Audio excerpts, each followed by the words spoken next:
Hello all, welcome back to daily current affairs classes. ఈరోజు మనం 17th November యొక్క entire current అఫైర్స్ని discuss చేద్దాం. ఈ పీడిఎఫ్ను బోత్ ఇంగ్లీష్ అండ్ తెలుగు మీడియంలో వీడియో కింద డిస్క్రిప్షన్లో యాప్ లింక్ ఇవ్వడం జరిగింది. ఈ యాప్లో మనం ఈ పీడిఎఫ్ను ఫ్రీగానే అప్లోడ్ చేయడం జరిగింది. ఈరోజు వార్తల్లో ఉన్న మొదటి ఇష్యూను అబ్జర్వ్ చేస్తే, తాజాగా భారతదేశంలోనే సైబర్ మోసం కాల్స్కు 100% రెస్పాన్స్ రేట్ను సాధించిన మొట్టమొదటి రాష్ట్రంగా గోవా రాష్ట్ర పోలీసులు అనేది నిలవడం జరిగింది. ఓకే, భారతదేశంలో ఇక్కడ సైబర్ రెస్పాన్స్ పై, ముఖ్యంగా సైబర్ దాడికి గురైన వ్యక్తుల నుంచి వచ్చిన కాల్స్ కు 100% రెస్పాన్స్ రేట్ను గోవా పోలీసులు సాధించడం జరిగింది.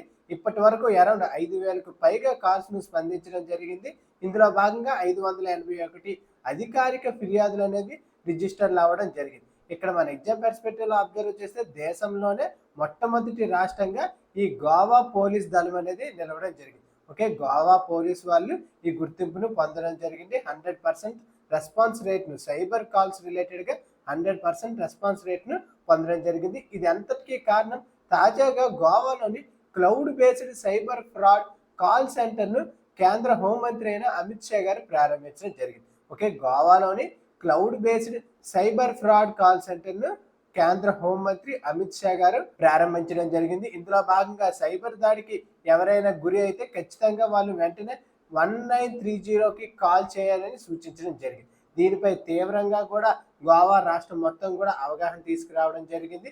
ఇందులో భాగంగానే ఈ నెంబర్కు వచ్చిన కాల్స్ను వెంటనే గోవా పోలీసు వాళ్ళు రెస్పాన్స్ అవ్వడం జరిగింది. ఇందులో ముఖ్య ఫీచర్స్, ఈ కాల్ సెంటర్ యొక్క ముఖ్య ఫీచర్స్ మనం అబ్జర్వ్ చేస్తే, ఫిర్యాదుదారుని యొక్క మొబైల్ నెంబర్, నేమ్, కాల్ తేదీ, సమయం వంటి వివరాలను ఆటోమేటిక్గా క్యాప్చర్ చేసుకోవడం జరుగుతుంది. సో ఈ డేటా అంతే ఈ కాల్ సెంటర్కి రావడం వల్లే వెంటనే పోలీసు వాళ్ళు క్విక్గా రెస్పాన్స్ అవ్వడం జరుగుతుంది. ఓకే, ఈ ఫోన్ నెంబర్కి వెంటనే కాల్ చేసి నష్టపోయిన మనీని వెంటనే రికవరీ చేయడం జరుగుతుంది. ఓకే, ఈ సైబర్ దాడిలో ఇక్కడ ఇంపార్టెంట్ ఏమిటంటే, ఈ గోల్డెన్ హవర్లో వెంటనే ఈ రెస్పాన్స్ అనేది చాలా ఇంపార్టెంట్. ఇక్కడ ఈ గోల్డెన్ హవర్ లో ఎంత త్వరగా మనం రెస్పాన్స్ అయితే అంతే త్వరగా మన మనీ అనేది రికవరీ అనేది అవ్వడం జరుగుతుంది. అందులో భాగంగానే ఇక్కడ క్విక్ రెస్పాన్స్ అనేది జరగడం జరుగుతుంది. పోలీసులు వెంటనే వీళ్ళకు కాల్ బ్యాక్ చేయడం జరుగుతుంది. ఈ డేటా మొత్తం పోలీసుల దగ్గరికి రావడం వల్ల కాల్ బ్యాక్ అవకాశం అనేది జరగడం జరుగుతుంది. ఇక్కడ మన ఎగ్జామ్ పర్స్పెక్టివ్ అబ్జర్వ్ చేస్తే 100% రెస్పాన్స్ రేట్ను ఏ రాష్ట్ర పోలీస్ దళం వాళ్ళు సాధించడం జరిగింది అంటే గోవా పోలీస్ దళం వాళ్ళు దీన్ని సాధించడం జరిగింది. నెక్స్ట్, వార్తల్లో ఉన్న రీసెంట్ ఎలక్షన్ రిజల్ట్స్ అబ్జర్వ్ చేస్తే, తాజాగా బీహార్ ఎలక్షన్స్ అనేవి విడుదలవడం జరిగింది. ఈ బీహార్ ఎలక్షన్ లో ఎన్డీఏ కూటమి అనేది విజయం సాధించడం జరిగింది. టోటల్ గా 243 సీట్లకు గాను బీహార్లో ఎలక్షన్ జరిగింది. ఈ ఎలక్షన్ లో ఎన్డీఏ కూటమి అనేది 202 సీట్లను గెలుచుకోవడం జరిగింది. ఇండియన్ బ్లాక్ అనేది 35 సీట్లను గెలుచుకోవడం జరిగింది. మరియు ఏఐఎంఐఎం అనేది 5 సీట్లను గెలుచుకోవడం జరిగింది. ఓకే, ఇక్కడ ఈ బీహార్ ఎలక్షన్ లో ఏ కూటమి విజయం సాధించడం జరిగింది అంటే ఎన్డీఏ కూటమి అనేది 202 సీట్లతో అరౌండ్ 3/4 మెజారిటీతో ఈ బీహార్ ఎలక్షన్ లో విజయం సాధించడం జరిగింది. ఈ కూటమిలో అత్యధికంగా బీజేపీ అనేది, భారతీయ జనతా పార్టీ అనేది 89 సీట్లను గెలుచుకోవడం జరిగింది. ఓకే, బీజేపీ అనేది 89 స్థానాల్లో గెలుపొందడం జరిగింది. జేడీయూ, జనతాదళ్ యునైటెడ్ అనేది 85 స్థానాల్లో గెలుపొందడం జరిగింది. చిరాగ్ పాస్వాన్ పార్టీ అయిన లోక్ జనశక్తి పార్టీ, రామ్ విలాస్ పార్టీ 19 సీట్లను గెలుచుకోవడం జరిగింది. హెచ్ఏఎంఎస్ 5 సీట్లు, ఆర్ఎల్ఎం 4 సీట్లను ఈ కూటమిలో భాగంగా గెలుపొందడం జరిగింది. ఈ కూటమి అనేది నితీష్ కుమార్ ను సీఎం గా ప్రకటించే అవకాశం అనేది అగైన్ ఉండడం జరిగింది. ఓకే, నెక్స్ట్ బీహార్ సీఎం గా ఎవరు ఉండబోతున్నారు అంటే నితీష్ కుమార్ గారే అగైన్ ఈ బీహార్ సీఎం కు ఉండబోతున్నారు.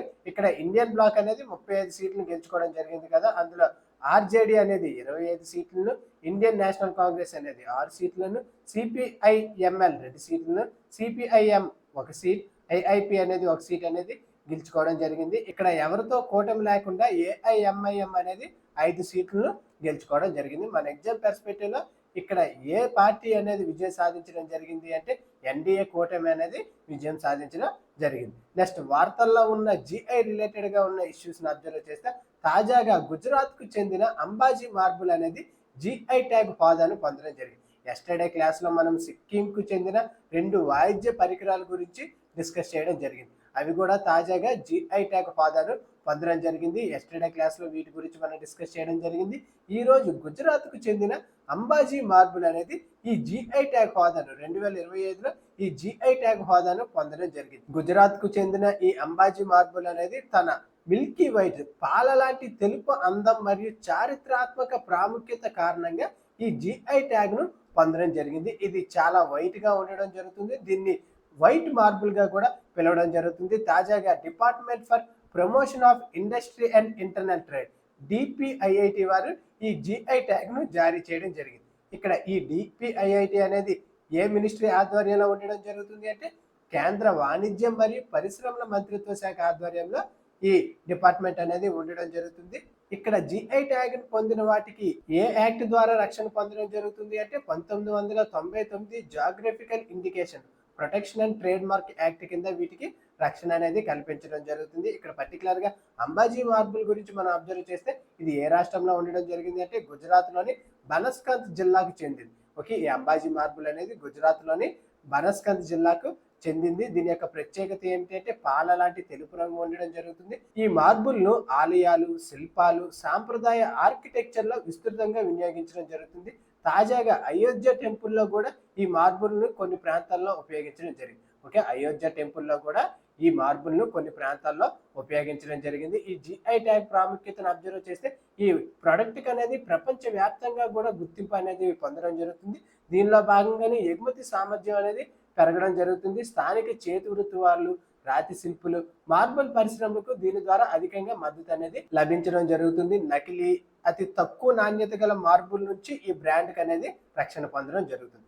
జిఐ ట్యాగ్ పొందిన ప్రొడక్ట్స్ అన్నిటికి కూడా ఈ లాభాలు అనేవి ఉండడం జరుగుతుంది. ఇక్కడ ఎగ్జామ్ పర్స్పెక్టివ్ లో అబ్జర్వ్ చేస్తే తాజాగా ఏ ప్రొడక్ట్ కు జిఐ ట్యాగ్ హోదా లభించడం జరిగింది అంటే అంబాజీ మార్బుల్, గుజరాత్ కు చెందిన అంబాజీ మార్బుల్ కు జిఐ ట్యాగ్ హోదా అనేది లభించడం జరిగింది. నెక్స్ట్ వార్తల్లో ఉన్న ఇంపార్టెంట్ ఫెస్టివల్స్ అబ్జర్వ్ చేస్తే తాజాగా రౌలానే ఫెస్టివల్ అనేది వార్తల్లో నిలవడం జరిగింది. ఓకే, రౌలానే పండుగ ఏ రాష్ట్రంలో జరుపుకుంటారు అంటే హిమాచల్ ప్రదేశ్ లోని కిన్నౌర్ జిల్లాలో ప్రతి సంవత్సరం కూడా వింటర్ సీజన్ లో ఈ ఫెస్టివల్ ని జరుపుకుంటారు. ఈ ఫెస్టివల్ నేమ్ ఏమిటి అంటే రౌలానే ఫెస్టివల్. ఏ రాష్ట్రంలో జరుపుకుంటారు అంటే హిమాచల్ ప్రదేశ్ లోని కిన్నౌర్ జిల్లాలో ప్రతి సంవత్సరం కూడా దీన్ని జరుపుకుంటారు. ముఖ్యంగా హిమాచల్ ప్రదేశ్ లోని నాగిన్ నారాయణ ఆలయంలో ఘనంగా ఈ ఫెస్టివల్ ను నిర్వహించడం జరుగుతుంది. ఓకే, ఈ ఫెస్టివల్ ను నాగిన్ నారాయణ టెంపుల్లో ప్రతి సంవత్సరం కూడా చాలా ఘనంగా నిర్వహించడం జరుగుతుంది. ఎందువల్ల ఈ ఫెస్టివల్ ను జరుపుకుంటారంటే హిమాచల్ ప్రాంతంలోని చలి నుండి రక్షణ కొరకు ఈ ఫెస్టివల్ ను జరుపుకోవడం జరుగుతుంది. ఓకే, ఇక్కడ ఈ ఫెస్టివల్ లో భాగంగా సౌని యక్షిణులు అనే శీతాకాలపు దేవకన్యలు ఈ వింటర్ కాలంలోని ప్రజలకు రక్షణ కల్పించడానికి ఇక్కడ ఈ సౌని యక్షిణులు పూజించడం జరుగుతుంది. హిమాచల్ ప్రదేశ్ లోని నాగిన్ నారాయణ టెంపుల్లో సౌని యక్షులను పూజించడం జరుగుతుంది. ఎందుకంటే ముఖ్యంగా హిమాచల్ ప్రదేశ్ లోని చలి నుండి రక్షణగా ప్రజలు ఎవ్రీ ఇయర్ కూడా ఈ ఫెస్టివల్ ను జరుపుకోవడం జరుగుతుంది. ఇందులో భాగంగా మాస్కుడు నృత్యాలు, ఆచార్య ప్రదర్శనలు, జానపద కథలు, భక్తి ఆచారాలు జరుపుకోవడం జరుగుతుంది. ఈ ఫెస్టివల్లో ఈ ప్రదర్శనలన్నీ చేయడం జరుగుతుంది.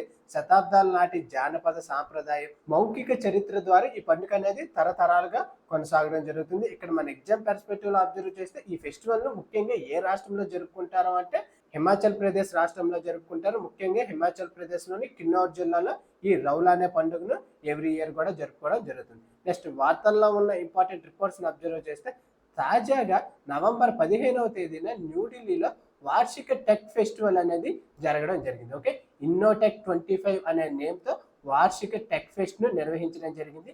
ఈ టెక్ ఫెస్ట్ లో డాక్టర్ జితేంద్ర సింగ్ గారు భారతదేశం అనేది ప్రపంచంలోనే 6వ అతిపెద్ద పేటెంట్ ఫిల్డ్ కంట్రీగా నిలవడం జరిగింది అని పేర్కొనడం జరిగింది. ఇక్కడ మన ఎగ్జామ్ పర్స్పెక్టివ్ లో అబ్జర్వ్ చేస్తే భారతదేశం అనేది ఎన్నో స్థానంలో ఉండడం జరిగింది అంటే ప్రపంచంలోనే 6వ స్థానంలో భారతదేశం అనేది ఉండడం జరిగింది.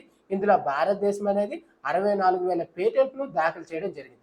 భారతదేశం అనేది 64,000 పేటెంట్స్ ను దాఖలు చేయడం జరిగింది. ఇక్కడ మనం అబ్జర్వ్ చేస్తే టాప్ కంట్రీ అనేది చైనా నిలవడం జరిగింది. ఈ ర్యాంక్ లో టాప్ పొజిషన్ లో చైనా అనేది 1.64 మిలియన్ పేటెంట్స్ ను ఫిల్ చేయడం జరిగింది. అదే యునైటెడ్ స్టేట్స్ ఆఫ్ అమెరికా అనేది 5 లక్షలకు పైగా, జపాన్ అనేది 4 లక్షలకు పైగా, republic of Korea, south Korea అనేది అరౌండ్ 3 లక్షల పేటెంట్ను దాఖలు చేయడం జరిగింది.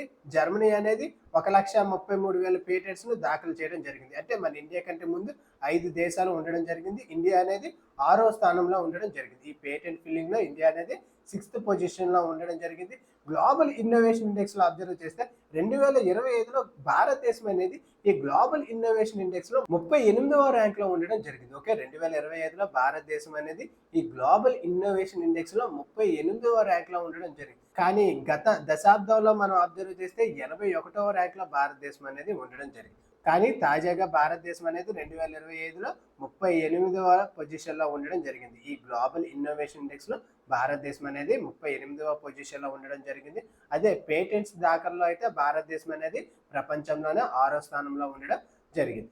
నెక్స్ట్ వార్తల్లో ఉన్న ఇంపార్టెంట్ అవార్డ్స్ను అబ్జర్వ్ చేస్తే తాజాగా sun of the soils award అనేది వార్తల్లో నిలవడం జరిగింది. కేంద్ర మంత్రి సర్బానంద్ సోనోవాల్ గారు గౌహతిలోని 5 అస్సాం యువకులకు ఈ జీవితకాల సహకారంలో భాగంగా sun of the soil award 2025 గాను ఈ సన్ ఆఫ్ ది సాయిల్ అవార్డ్స్ను ప్రదానం చేయడం జరిగింది. ఓకే, ఈ సన్ ఆఫ్ ది సాయిల్ అవార్డ్స్ను ఏ రాష్ట్రం ప్రదానం చేయడం జరుగుతుంది అంటే అస్సాం రాష్ట్రం అనేది వీటిని ఇవ్వడం జరుగుతుంది. 2025లో భాగంగా 5 అస్సాం యువకులకు ఈ సన్ ఆఫ్ ది సాయిల్ అవార్డును బహుకరించడం జరిగింది. ఈ కార్యక్రమాన్ని ఎవరు నిర్వహించడం జరుగుతుంది అంటే కేర్ లూయిట్ వారు ఈ కార్యక్రమాన్ని నిర్వహించడం జరుగుతుంది. ఇది ఎన్నో ఎడిషన్ అంటే 5th ఎడిషన్. ఈ అవార్డును అస్సాం అనేది 5వసారి ఇవ్వడం జరుగుతుంది. Okay, sun of the soil అనే నేమ్తో అస్సాం అనేది 5వసారి 2025లో అవార్డ్స్ను బహుకరించడం జరిగింది. ప్రస్తుతం కేంద్ర ఓడరేవులు, షిప్పింగ్ మరియు జల మార్గాలకు ఎవరు మంత్రిత్వ శాఖగా వ్యవహరించడం జరుగుతుంది అంటే సర్బానంద్ సోనోవాల్ గారు మంత్రిగా వ్యవహరించడం జరుగుతుంది. ఈ సోనోవాల్ గారు తాజాగా అస్సాంలో ఈ సన్ ఆఫ్ ది సాయిల్ అవార్డును బహుకరించడం జరిగింది. ఈ సన్ ఆఫ్ ది సాయిల్ అవార్డ్స్ను emerging achievers awards, lifetime achievement award, social sector development award ఈ 3 వర్గాల వారికి అందించడం జరుగుతుంది. 2025లో ఈ ఎమర్జింగ్ అచీవర్స్గా 5 మంది యువ సాధకులను ఎంపిక చేయడం జరిగింది. సుకృత్ బారూహ్, సంఘమిత్ర కలిత, ఇషారాణి బారువా, హిమజ్యోతి, దేవ్జాని బౌరా ఈ 5 కూడా అస్సాంకి చెందిన ఈ 5 కూడా ఎమర్జింగ్ అచీవర్స్ అవార్డును గెలుచుకోవడం జరిగింది. ఇక్కడ మనం ఈ సన్ ఆఫ్ ది సాయిల్ అవార్డ్స్ని అబ్జర్వ్ చేస్తే దీన్ని ఎప్పుడు స్థాపించడం జరిగింది అంటే 2016లో ఈ అవార్డును స్థాపించడం జరిగింది. ఏ సంస్థ దీన్ని నిర్వహించడం జరుగుతుంది అంటే కేర్ లూయిట్ వారు దీన్ని నిర్వహించడం జరుగుతుంది. దీని యొక్క అంటే ఈ అవార్డు యొక్క ముఖ్య ఉద్దేశం ఏమిటి అంటే అస్సాం యొక్క గౌరవం, గర్వం, వారసత్వం, సంస్కృతి, స్థిరపడిన సేవలకు ప్రతిబింబించే వ్యక్తులను గుర్తించడం కోసం ఈ అవార్డును అస్సాం రాష్ట్రం అనేది ఇవ్వడం జరుగుతుంది. 2025 కానీ ఈ అవార్డ్స్ అనేది మనకి చాలా ఇంపార్టెంట్. నెక్స్ట్ వార్తల్లో ఉన్న ఇంకొక ఇంపార్టెంట్ అవార్డును అబ్జర్వ్ చేస్తే తాజాగా హైదరాబాద్లోని రామోజీ ఎక్సలెన్స్ అవార్డును బహుకరించడం జరిగింది. 2 తెలుగు రాష్ట్రాల సీఎంస్ కూడా ఈ అవార్డ్స్కు అటెండ్ అవ్వడం జరిగింది. తాజాగా రామోజీ ఎక్సలెన్స్ అవార్డు ఈ అవార్డుని ఎవరు గెలుచుకోవడం జరిగింది అంటే బోలెంట్ ఇండస్ట్రీ వ్యవస్థాపకుడైన శ్రీకాంత్ బొల్లా గారు అందుకోవడం జరిగింది. ఈ యూత్ ఐకాన్ అవార్డును బోలెంట్ ఇండస్ట్రీ వ్యవస్థాపకుడైన శ్రీకాంత్ బొల్లా గారు అందుకోవడం జరిగింది. ఈ అవార్డు ప్రధానోత్సవం ఎక్కడ జరిగింది అంటే హైదరాబాద్లోని రామోజీ ఫిలిం సిటీలో జరిగింది. ఓకే, హైదరాబాద్లోని రామోజీ ఫిలిం సిటీలో ఈ అవార్డ్స్ను అందించడం జరిగింది. వివిధ రంగాల్లో అసాధారణ సేవలు, నూతన ఆవిష్కరణ, సామాజిక ప్రభావం చూపిన వ్యక్తులకు ఈ అవార్డుతో సత్కరించడం జరిగింది. 2025 గాను యూత్ ఐకాన్ అవార్డును ఎవరు గెలుచుకోవడం జరిగింది అంటే శ్రీకాంత్ బొల్లా గారు గెలుచుకోవడం జరిగింది. నెక్స్ట్ ఆంధ్రప్రదేశ్ రిలేటెడ్గా ఉన్న ఇంపార్టెంట్ ఇష్యూని అబ్జర్వ్ చేస్తే తాజాగా ఆంధ్రప్రదేశ్ ప్రభుత్వం అనేది వరల్డ్ ఎకనామిక్ ఫోరంతో ఒక ఒప్పందాన్ని కుదుర్చుకోవడం జరిగింది. ఓకే, ఆంధ్రప్రదేశ్ ప్రభుత్వం అనేది ఎవరితో తాజాగా ఒప్పందాన్ని కుదుర్చుకోవడం జరిగింది అంటే వరల్డ్ ఎకనామిక్ ఫోరంతో ఒప్పందాన్ని కుదుర్చుకోవడం జరిగింది. ఈ ఒప్పందంలో భాగంగా విశాఖపట్నంలోని ఎనర్జీ అండ్ సైబర్ రెసిలియన్స్ సెంటర్ను ఏర్పాటు చేసే విధంగా ఈ భాగస్వామ్యాన్ని కుదుర్చుకోవడం జరిగింది. ఓకే, ఈ ఎనర్జీ అండ్ సైబర్ రెసిలియన్స్ సెంటర్ని ఎక్కడ ఏర్పాటు చేయనున్నారు అంటే ఆంధ్రప్రదేశ్లోని విశాఖపట్నంలో ఈ సెంటర్ను ఏర్పాటు చేయడం జరుగుతుంది.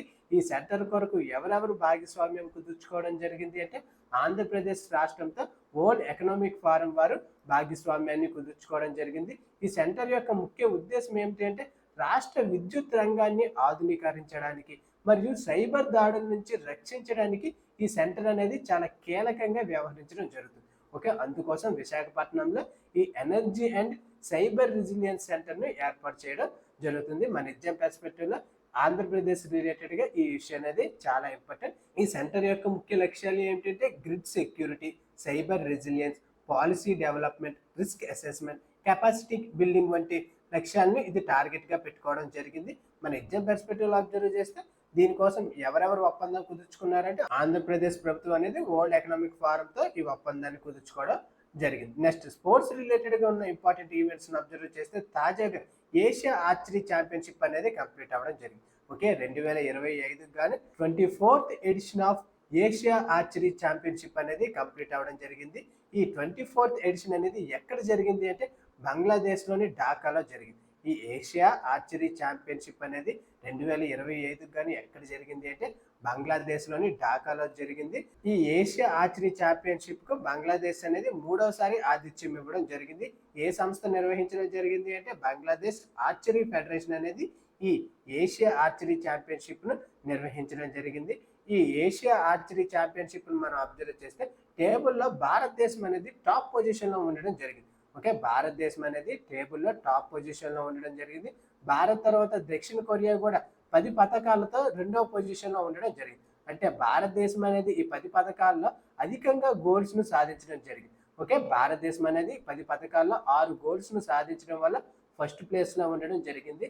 అలానే దక్షిణ కొరియా అనేది 10 పథకాలు సాధించిన గోల్స్ ను కేవలం 2 మాత్రమే సాధించడం వల్ల సెకండ్ పొజిషన్ లో ఉండడం జరిగింది. ఓకే, ఇక్కడ మన ఎగ్జామ్ పర్స్పెక్టివ్ లో టేబుల్ టాపర్ గా ఎవరు ఉండడం జరిగింది అంటే భారతదేశం అనేది 10 పథకాలతో టేబుల్ టాపర్ గా ఉండడం జరిగింది. అందులో 6 బంగారం, 3 సిల్వర్, 1 బ్రాంజ్ పథకం, టోటల్ గా 10 పథకాలను గెలుచుకోవడం జరిగింది. ఇక్కడ చారిత్రాత్మక విజయాలను మనం అబ్జర్వ్ చేస్తే మొదటిసారిగా ఇండివిజువల్ రికర్వ్ గోల్డ్ గెలిచిన భారతీయులుగా బి ధీరజ్, అంకిత్ భగత్ నిలవడం జరిగింది. ఓకే, మెన్స్ రికర్వ్ లో అయితే బి ధీరజ్, ఆంధ్రప్రదేశ్ కు చెందిన బి ధీరజ్ గోల్డ్ మెడల్ ను సాధించడం జరిగింది.